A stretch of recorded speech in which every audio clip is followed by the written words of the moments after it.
Enfim, são muitas questões. Eu queria agradecer ao pessoal do festival, assim, o Francis e a Laila, pelo convite. E fico feliz, enfim, de estar expondo aqui uma pesquisa que, ao mesmo tempo, tem 10 anos para mim, ao mesmo tempo é recente. Vou explicar um pouco por quê. Também é meio difícil, às vezes, escolher por onde começar, assim, são vários caminhos possíveis. Mas eu fiquei pensando nessa questão de território já, assim.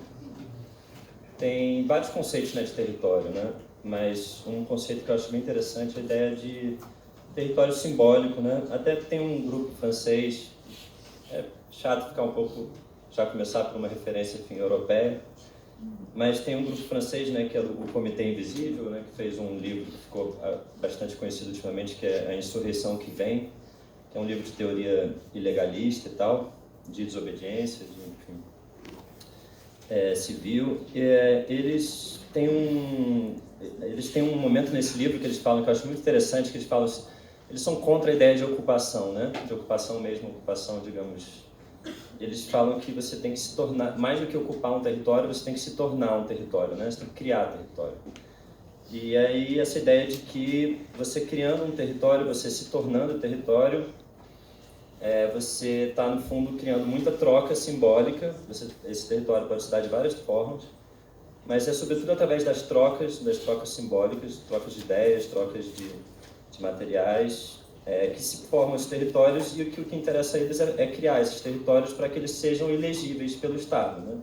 No sentido de que eles se tornem territórios opacos. Assim, quando você cria tanta troca de simbólico, que quem está fora ele não entende o que está sendo trocado, digamos assim, nem vê que existe ali um território, né? Então se torna invisível de uma maneira. O nome do grupo mesmo se chama Comitê Invisível, não é por acaso, né? E aí outra coisa que eu fiquei pensando para abrir a fala, essa questão da fala, porque meu mal, eu vou tratar de um desses territórios, vou falar um pouco de um território simbólico no cinema, de um caso específico, né? Da criação de trocas que começam por questões políticas e econômicas do cinema, mas que vão muito além, que é a história da Corsina, né? Que é uma cooperativa de cineastas que existiu no final dos anos 70, no Rio de Janeiro, mas que não é apenas de cineastas cariocas, digamos, e que também não produziu apenas no Rio de Janeiro.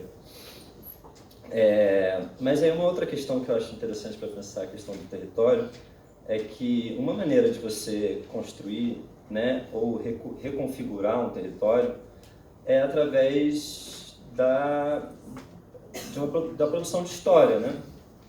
Seja de forma interna, pela própria troca, né, como eu estava falando, simbólica, né, de construir uma própria história a si mesmo, ou seja, externa, digamos assim, né, de você observar um território simbólico e tentar pensar ele de uma maneira que ele nunca foi pensado, né? Então até ver um território que até então era invisível, não era visível. E então, para mim, é muito interessante pensar esse revisionismo histórico, né? Uma nova maneira de construir o território é também, digamos, criar escrever uma nova história, né? Escrever uma outra história do cinema brasileiro é uma maneira de reconfigurar um território do cinema brasileiro, né? Então, assim, essa minha pesquisa é uma pesquisa de um território simbólico, mas também é um esforço de revisionismo histórico, né? E aí a terceira questão, assim, também, isso é um pouco comentando as coisas que foram surgindo na mesa e tal, para abrir a fala e tal.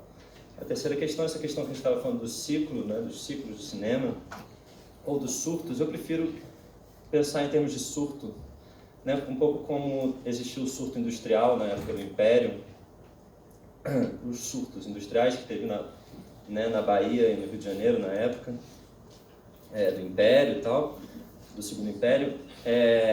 Essa ideia de surto também é uma coisa que me interessa, assim, no sentido, e talvez não tanto regional, assim, atrelado a uma ideia regional, porque no caso, aí já começando a temática mesmo da minha fala, no caso, eu estou fazendo uma pesquisa que não é individual, falo eu, assim, mas depende dessa troca toda, né? Tem até um pessoal do Arquivo Nacional aí que eu vi que está aqui, a Fátima e a Aline, que são pessoas com quem tem uma troca, né? A Laila, né? O Quental, enfim, o Francis. É uma pesquisa um pouco descentralizada, assim, não é um esforço individual, assim, não é uma tese de doutorado, não é nada disso. Mas, assim, existe um esforço para pensar o que é um surto do curta-metragem no Brasil, né? Que existiu ali no final dos anos 70, início dos anos 80. e com a lei do curta, né? Com, sobretudo, essa lei do curta. Eu digo assim, surto, porque existe um lado que é de planejamento estatal, público, né? Digamos que é legislativo, né? Que vai tornar obrigatória a exibição de um curta-metragem antes de cada um curta-metragem nacional antes de cada longa estrangeiro, mas que dentro dessa legislação existe uma série de histórias que são arbitrárias, que são assim, digamos, que não partem do princípio de utilidade, de racionalidade, assim, tem um lado mesmo, digamos, arbitrário, digamos assim, e que tem a ver com, às vezes, com questões técnicas, né? Então, assim, a gente estava conversando ontem na mesa, é curioso, assim, que quando essa lei, eu vou falar um pouco da lei, mas explicar um pouco melhor e tal, mas quando surge a lei, né, que surge em 75, mas ela vai ser aplicada a partir de 77, a lei do curta, que tem uma série, que ela é um pouco um Frankenstein, a lei e tal, mas que tem basicamente o princípio principal é esse, de que você tem que exibir um curta, os exibidores são obrigados a exibir um curta nacional antes de cada longa estrangeiro. Esse curta, ele deve, por exemplo, ter mais do que 7 ou 8 minutos, às vezes eu confundo, e menos do que 13 minutos, né? Então, assim, é basicamente uma lata de filme de, a grande maioria, 10 minutos, em 35 milímetros, que é a metragem obrigatória para exibir no mesmo projetor que vai ser projetado longa depois. Enfim, eu não conheço filmes mudos que tenham sido exibidos na lei do curta, então são filmes sonoros. A grande maioria são coloridos e talvez 70% são documentários. Então você tem um surto de filmes, digamos, de 10 minutos, coloridos, sonoros em mono, documentários em 35 milímetros. Ou seja, é uma coisa muito específica que surge dessa lei e que de alguma maneira é imposta por questões técnicas e também por uma maneira de controlar a produção, né? Digamos, limitar essa produção. A pessoa tem que ter acesso a uma câmera, normalmente 35 milímetros, para fazer isso. Já é uma maneira de cortar a entrada de outros tipos de produção, mas também é um dispositivo técnico, né? Uma construção que é puramente técnica e que acaba se tornando, digamos, arbitrária. Então, assim, eu estou catalogando ultimamente, estou trabalhando catalogando os curtas-metragens da Cinemateca do Humano, no Rio de Janeiro, e o que a gente vê são essas pilhas de latas de filmes de 10 minutos que foram desse período da lei do curta. É a grande maioria do que tem de curta-metragem ali na Cinemateca. Fora outros filmes institucionais, digamos, de cinejornal ou até do SPI, assim, filmes mais antigos. Então, assim, interessa essa ideia de surto, né? Pensando como um modelo que faz aflorar um certo quase inconsciente ali de produção atrelado a dispositivos técnicos, digamos, mais ou menos arbitrários, econômicos e tal. E aí o que eu acho interessante, assim, tudo isso começou um pouco através do meu contato com o Roberto Moura, que é um historiador que escreveu o primeiro livro sobre a Tia Seata, escreveu um livro sobre o Grande Otelo, escreveu um livro sobre cultura popular no Rio de Janeiro, mas que depois foi dar aula de História do Cinema Brasileiro na UF. E ele lá, uma vez, ele foi falar dessa produção do que ele chama de cinema alternativo, que é um cinema dessa produção dos anos 70, sobretudo no Rio de Janeiro. Ele foca muito, né, na produção do Rio. E aí o que ele chama de cinema alternativo? Ele chama de cinema alternativo, sobretudo, pensando a ideia de formato alternativo, né? Que é um formato que não é longa-metragem, a exibição muitas vezes eram filmes de Super 8, de 16 milímetros, com exibição caseira ou em cineclubes. Então o próprio dispositivo de distribuição, né? A própria distribuição era alternativa, né? A exibição e o próprio formato de produção e também de linguagem, né? Mas digamos, novamente uma questão que parte, digamos, de uma economia, de uma questão técnica, um conceito mais para pensar, em segundo momento, digamos, propriamente a questão da linguagem, da estética dos filmes.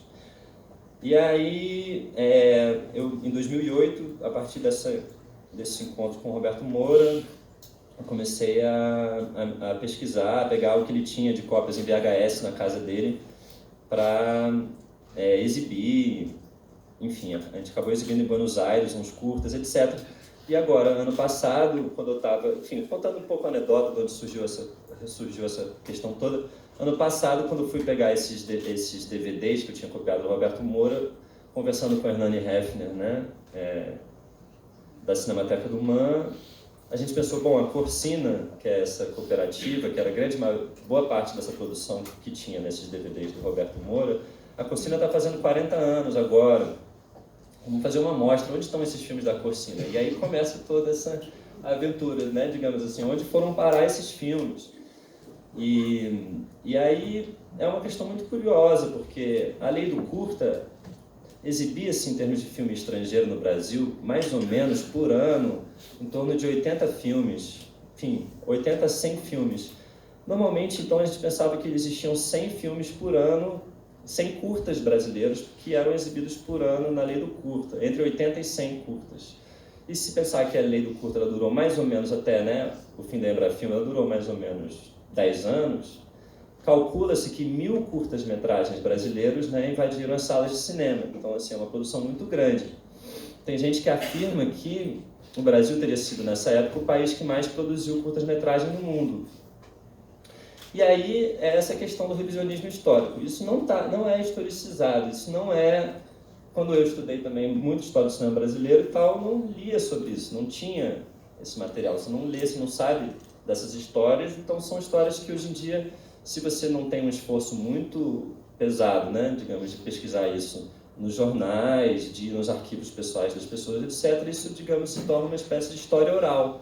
Então, assim, a forma de pesquisar isso, curiosamente, é através dos relatos dos cineastas, das pessoas, das falas, dos esquecimentos, né, das falsificações da memória, de tudo isso. E ir diretamente nos acervos, abrir as latas, ver o que existe, exibir, pegar VHS, que foram os telesinais antigos, etc. Não existe nenhum esforço, não existe nenhuma possibilidade, digamos, de criar uma pesquisa, digamos, institucional mais metódica com relação a isso. É muito difícil, acaba sendo a própria pesquisa descentralizada, acaba sendo um pouco caótica como a própria matéria, né, que está sendo pesquisada.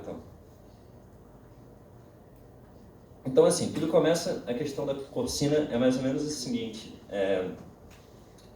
o que faz com que a Corsina surja é, assim, nas jornadas do cinema da Bahia, porque, assim, nos anos 60 e 70 tem uma explosão de formatos, né, da possibilidade de você fazer cinema em Super 8, antes em 8mm, Super 8 barateia, de exibições em casa, de exibições em cineclubes, etc., o 16mm, o Nagra, uma série, tem uma explosão técnica, né, que de alguma maneira a gente pode botar até em paralelo com depois o que vai ser essa explosão do curta-metragem com a mini DV, né, com os dispositivos digitais, né? Então, assim, ali nos anos 70 tem uma explosão dessa produção de curta-metragem, só que ela não entra no mercado exibidor, ela não entra no cinema, né, digamos, na sala de cinema mesmo, no circuito exibidor oficial, sistema, né? E aí, na Jornada do Cinema da Bahia, em 74, é criada a ABD, né, que é a Associação Brasileira de Documentaristas e Curtas-Metragistas, né, ABD-IC. E, na verdade, ali, nesse mesmo período, o Sérgio Santeiro, que era já um curta-metragista, já uma pessoa que tinha esse discurso do curta-metragem muito bem formulado, ele dava aulas de cinema no Parque Lage, no Rio de Janeiro, e existia uma produção dentro das aulas dele, tanto de 16mm, mas sobretudo de Super 8. Então ali é um grande momento de explosão de produção do Super 8. Só que o Super 8 você não faz cópia, você acaba exibindo aquele original, que a cada vez que é exibido vai se fragmentando, vai se quebrando, etc. Então, assim, quando ele começou a botar a pilha, digamos, de alguns alunos, como o Sérgio Bell, um deles que vai exibir os filmes aqui, de fazer filmes em 16mm para poder exibir mais e tal, porque os filmes do Pel, o Pel já tinha 10 filmes do Super 8, o Pel enviava para alguns desses festivais, desses cineclubes, e os filmes às vezes não voltavam, porque eles se arrebentavam, etc. Então, ele desses 10 curtas que o Pel fez no Super 8, sobraram 2, por exemplo, só. São filmes incríveis, né? Que é o Pira e o Esplendor do Martírio. E aí, nessa, o Pel foi começar a fazer 16mm, fez o Rocinha 77 e tal. o Santeiro, nessa época, era o diretor da ABD, da Associação Brasileira de Documentaristas e Curta-Metragistas. Quando a ABD fez uma pressão, né, para a Embrafilme, e no que à época ainda era o INC, o Instituto Nacional do Cinema, para se criar uma regulamentação dessa distribuição dos curtas-metragens nos cinemas. E aí, em 75, surge uma lei, que é a lei do curta, mas no fundo ela é uma lei Frankenstein que vai muito além da questão da lei do curta, que ela extingue a INC, ela funda o CONCINE, que é o Conselho Nacional do Cinema, que se torna um órgão regulamentador. É uma lei que vai... Enfim, tem até um número aqui da lei, mas não é uma questão. É mais assim... Surge toda uma tentativa de criar um novo sistema, né, de distribuição de ocupação dessas salas de cinema a partir de 75. E aí a ABD continua sendo esse órgão que vai, esse grupo que vai criando pressão em cima da Embrafilme para ter essas distribuições dessa enorme produção de curtas-metragens, sobretudo os documentários, até que em 77, quando a lei do curta de fato começa a ser implementada, os filmes começam a passar no cinema, surge um problema, que é o seguinte: cada produtora, cada empresa de produção, ela tinha na época ela podia no máximo passar 5 curtas-metragens por ano, né, enviar para exibição. Antes dessa lei do curta, antes de 75, na época ainda do INC, já existia uma porcentagem, não sei se de 30% de filmes que você tinha que passar um curta nacional. Só que para você passar, você tinha que ter um aval do INC, que dizia que o curta tinha uma boa qualidade técnica. Só que aí o que acontece? Um filme, digamos, um filme mais experimental, não ganhava esse certificado, né? Então, o que eles passavam no cinema, basicamente, eram cinejornais, eram filmes informativos, né, que eram exibidos antes dos longas, que eram os filmes do Jurandir Noronha, do Jean Mazon e tal, muitos filmes assim, que eram de propaganda do governo, etc. Então, o que acontece é que, a partir da lei do curta, não tem mais regulamentação dessa exibição. Qualquer coisa, digamos assim, pode ser enviada, desde que ela seja 35mm, 10 minutos, etc. O que você não sabe exatamente é antes de qual filme ele vai passar. E aí quem escolhia isso eram as distribuidoras e a Embrafilme, né? Digamos, vai passar antes do Rambo ou vai passar antes do filme do Naji Oshima? É uma questão muito louca, porque a gente pode falar disso, que é uma coisa muito curiosa. Antes de qual filme passava esse curta, né? Mas então surge uma questão em 77, que é cada produtora, cada empresa tem o direito de enviar 5 filmes, mas não necessariamente eles produzem 5 filmes, então eles começam a alugar vagas, né? Eu tenho uma produtora, você tem um curta, eu pego uma porcentagem da grana do seu curta, ou então você me dá um dinheiro, você me dá um adianto, e eu exibo o seu curta como sendo da minha produtora. E aí, a grandíssima maioria dos cineastas curta-metragistas não tinham empresa, não tinha produtora, era justamente uma produção descentralizada, que não tinha nada a ver com com um modelo, digamos, mais convencional de produção cinematográfica.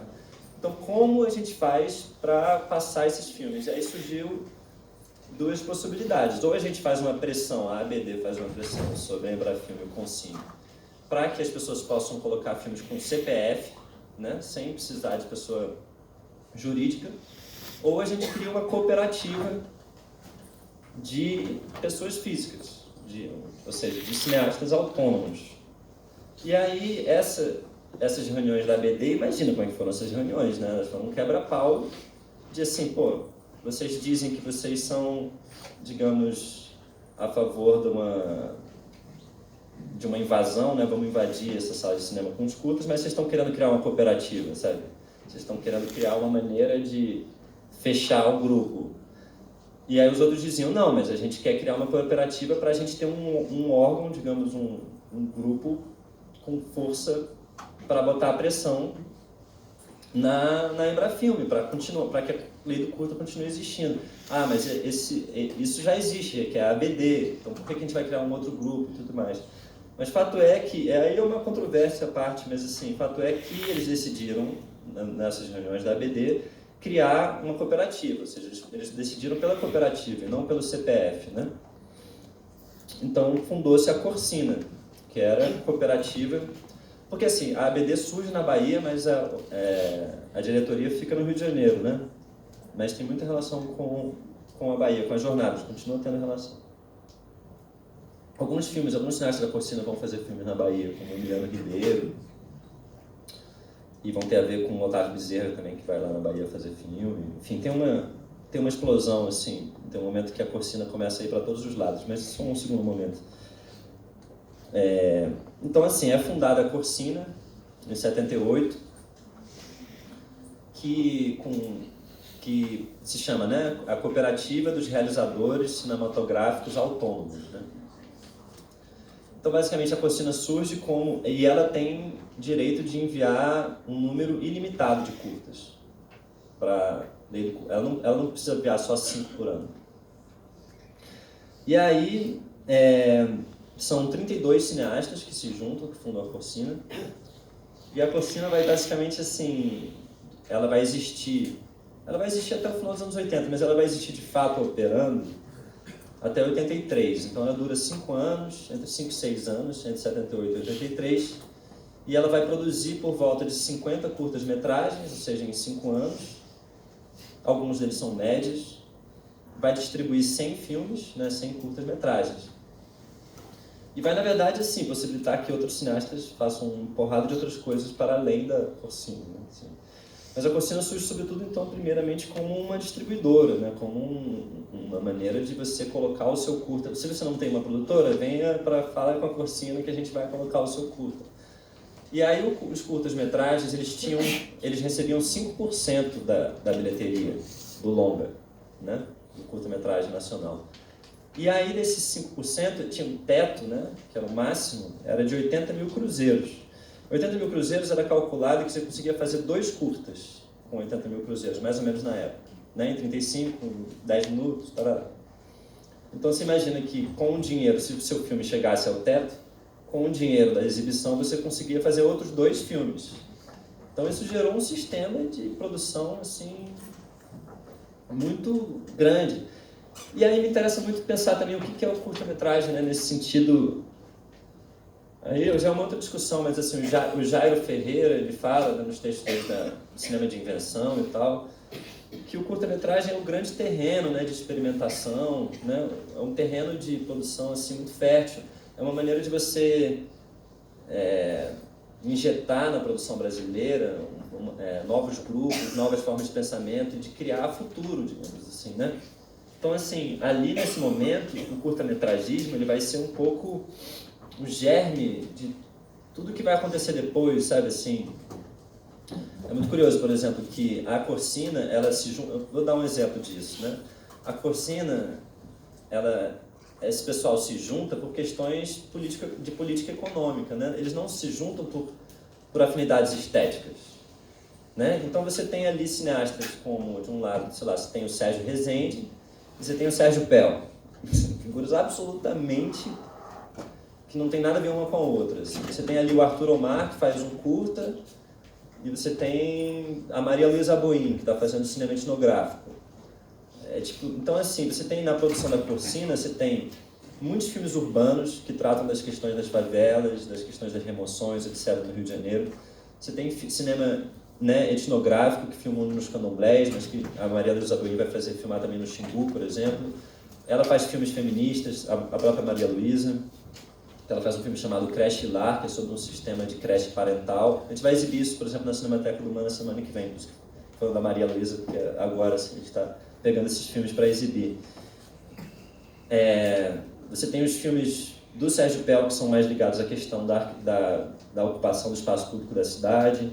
Você tem o que o Roberto Moura chama de antropologia poética da cidade, que é filmar as pessoas, digamos, o próprio Roberto Moura faz um curta apenas, né, pela Corsina, porque ele tinha a produtora dele, que é o Ângela Noite, que é um filme sobre uma travesti da Praça Tiradentes, que é lindíssimo.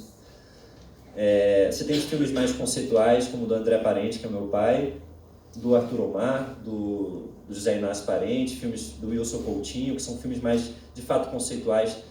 Por exemplo, o meu pai tem um filme, o Sonar Serena, que parece assim, é muito louco. O meu pai fez parte da Corsina, mas eu não tinha a menor ideia do que era aquilo. Eu fui saber o que era aquilo através do Roberto Moura. E aí depois encaixou tudo e aí eu comecei a pesquisar tanto os próprios filmes do meu pai, alguns, né, que eu não conhecia tanto, quanto essas outras produções que não necessariamente têm a ver com a Corsina, que tem a ver com a questão do Moro. Mas então, tem esses filmes, o meu pai, por exemplo, tem um filme da Corsina, o André Parente, que é um filme sem imagem, por exemplo, é um filme que são só fotogramas brancos e fotogramas pretos, com um texto que fala que é um texto que é uma ironia antropológica, falando do próprio público de alguma maneira, mas o público não entende que é ele que é o que está sendo narrado, digamos, durante a experiência do filme. É um filme insuportável. Então você imagina assim, não, insuportável eu digo assim, porque você imagina que é você passar isso antes de um longa estrangeiro na sala de cinema.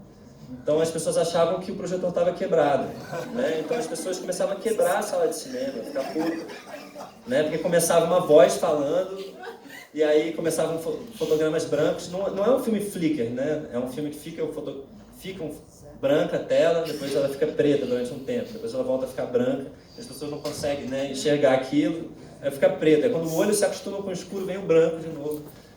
E aí isso criava um tipo de situação, essa quantidade de tipos de filmes diferentes, estéticas diferentes, criava um tipo de situação muito curiosa, que eu acho que o Sérgio Pel tem uma coisa muito curiosa que ele fala, eu até anotei aqui, que ele falava o seguinte, que as pessoas estavam acostumadas com um cinejornal, né? Elas estavam acostumadas de ver um cinejornal informativo antes do filme. De repente começam a vir esses outros filmes. E aí o Pel fala, a gente pode até negar o cinejornal, falar que a gente não tem nada a ver com aquilo, mas bem ou mal o público acha que aquilo de alguma maneira é um cinejornal, né? Então assim, tem uma coisa muito curiosa, que é tipo assim, então vamos ser cinejornal também, vamos ser um anti-cinejornal. Então, o que eles faziam era uma espécie de contra-informação. Enquanto o Jean Madzon estava lá exibindo filmes sobre a construção da ponte Rio-Niterói, o Sérgio Pel estava mostrando um filme sobre a remoção da Praia do Pinto, da favela da Praia do Pinto.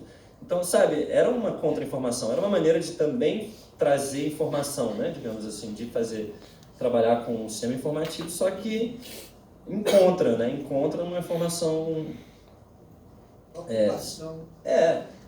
E aí é muito curioso a questão do espaço, a maneira de ocupar, porque o Pel ele já tinha um pensamento de ocupação de espaço público. O Pel é um cineasta, por exemplo, que nunca teve empresa, né? Ele não pegou o diploma, ele é arquiteto, não pegou o diploma de arquitetura porque era contra o diploma de arquitetura, porque muitas pessoas faziam arquitetura e trabalhavam pelo Estado, né? Justamente por essas remoções. Falou, pô, vou pegar um diploma de arquiteto, se eu sou contra tudo isso, entende? Que a UFRJ mesmo estava fazendo. E aí, tipo...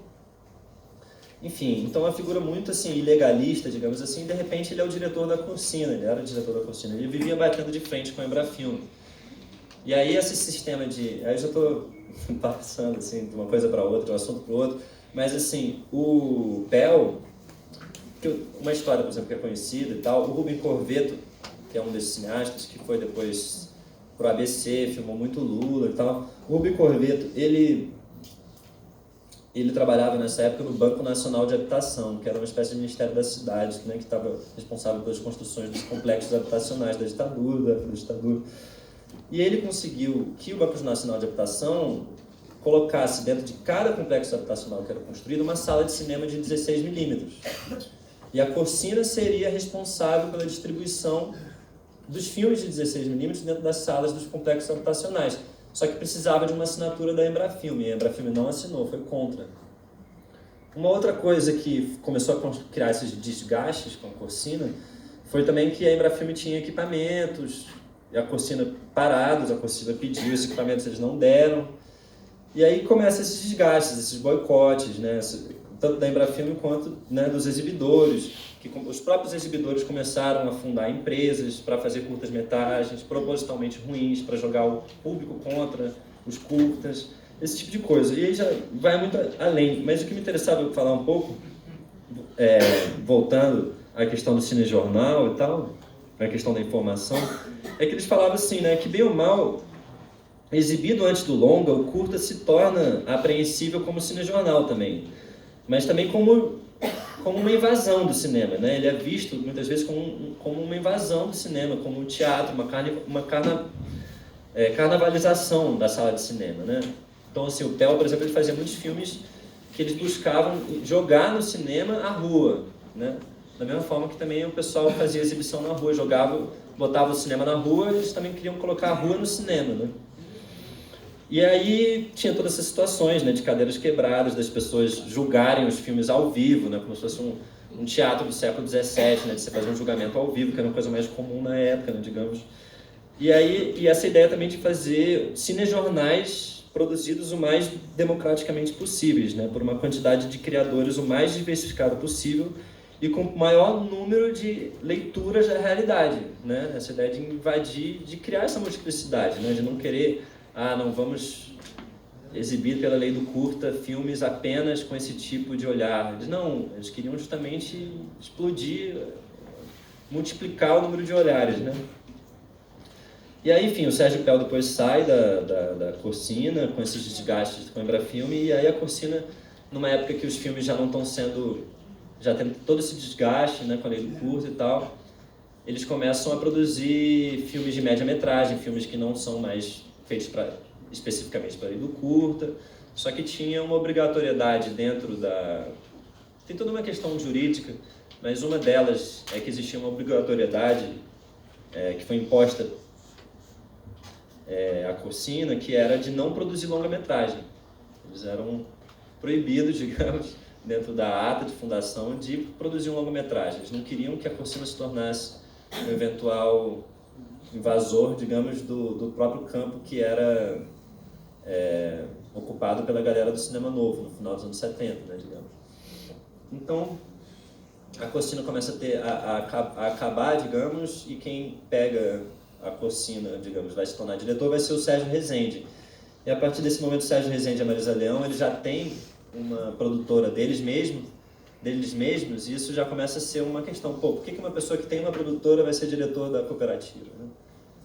E aí a Corcina começa a ser utilizada, digamos, com intuitos já mercadológicos, etc., e acaba, se esvazia, as pessoas vão... E aí o próprio... A Última Gota, que é o primeiro longa do Sérgio Rezende, e que não é Corcina, mas que se utiliza, digamos, de material técnico e tal. E o Exu Piá, que é um filme do Paulo Veríssimo, de alguma maneira vão falir a Corcina. Tá. Desculpa, eu tenho que concluir. Tem vários casos particulares. A questão que eu acho muito interessante é a seguinte: a gente não tem... E teve esse edital de digitalização, né, que estava aberto, né, pela Ancine e tal, e que foi suspenso, né, sem ideia de quando vai retornar ou não.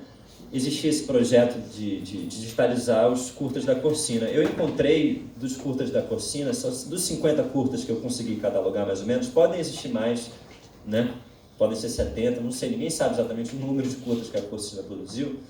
Desses 50 curtas, eu encontrei 40, né, cópias, que podem ser desde VHS, o Matic, Beta, enfim, película e tal. Desses 40, eu encontrei assim, existem na Cinemateca Brasileira, em casas de pessoas, no CTAV, no Arquivo Nacional e na Cinemateca do MAN, 28 curtas, né, da Corcina, né, em 35 ou em 16, ou em 16.